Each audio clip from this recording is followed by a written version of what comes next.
What's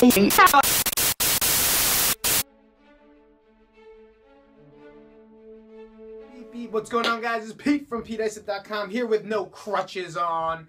Only because I'm just standing with them and maybe walking slightly around it. So I made a video a couple days ago talking about my bigger goals and really pressing the hope and pressing almost not just surviving anymore. A lot of times when I make my goals, I always sit down and I think, I know what I really do want, and I know what I have, and I understand of why I'm doing a lot of things, but I always stray away from it. From the fact of fear, from the facts that I might fail, from the fact of what if I succeed, what happens to my life that I'm comfortable in now, okay? And I can walk around and say, you know what, I'm good. And being at that mastermind with that group of friends and group of business owners, it makes you think about how good are you, or how comfortable are you? Because sometimes there's a lot of topics that have nothing to talk about, which means I'm not really pushing myself to become better. Yes, I'm tweaking and I'm making things that are presently better, so I'm working on that, but now am I actually stretching my limits? Am I stretching what I think I should be doing as my sole purpose in life? And my sole purpose in life isn't just to own Crank and run Crank and do these things. It's to help. It's to help people on a larger scale. I help the people, my coaches within the gym. I help my friends. I help the people that are inside the gym. I help people online, offline. I help whoever I can. And that's definitely one characteristic that I know that I possess. So the next goal is something I've always wanted to do. And something that happened to me real quick was a story of why I'm afraid to fail, right? Because I did 2 speakings. One speaking was with a group of guys, and then another speech was with a group of kids. And I thought it was the way I should have done it. And I thought it was going to be a speech that I should have gone into, and I went into bullying. And I did it for real little kids. I did about 15 minutes on there. It felt great, but it didn't feel good. And that feeling wasn't something I was passionate about. That feeling that I had up there really didn't click with me. So after that feeling experience, I just tended to stray away from it. And I was like, I don't want to do that. That's too much. And I started putting all that work that I was doing that most people didn't know about, and I put it to the side. Because it wasn't something that I felt I was ready for. But what I was doing was something I love. Because when I did stand-up, I loved talking in front of people. I loved being in front of the audience and communicating and relating to them. You know, just like the videos here, I love making these videos, even if no one watches them, because I feel like I'm relating. And there's one thing that I drew over this mastermind was a picture, and it'll definitely be an illustration I'll put up one day, of a crowd of people and me speaking.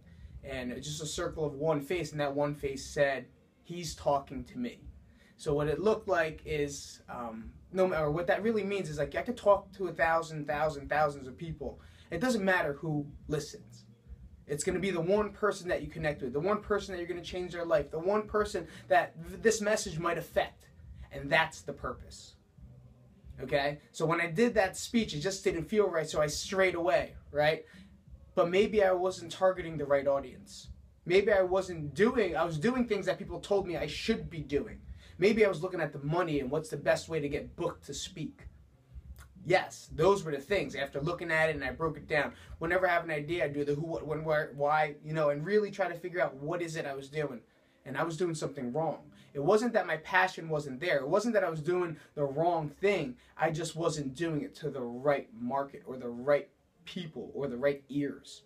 So what I'm going to do now is I'm going to set my goals high to end up trying to speak, whether it be anywhere. But the first things first is that I'm writing my book. And that is probably one of the hardest things I could ever do, because I was going to write a book on nutrition, just on, like, you know, at-home workouts, just to give to you guys. Something generic, nothing that very passionate about. Right? It was really just to help you. But how could I help other people? By helping myself and creating this ability to help more people on a broader scale. So I'm going to write a book. And this book is going to be generally my, not life story, but how I overcame my addictions, how I overcame my past. and using that to be successful, to be where I am today.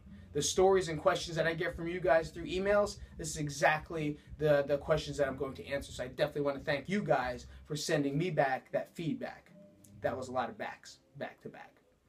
All right, so I'm going to stretch my limits. I'm going to write this book. I set my deadlines. They're already in the process of being done.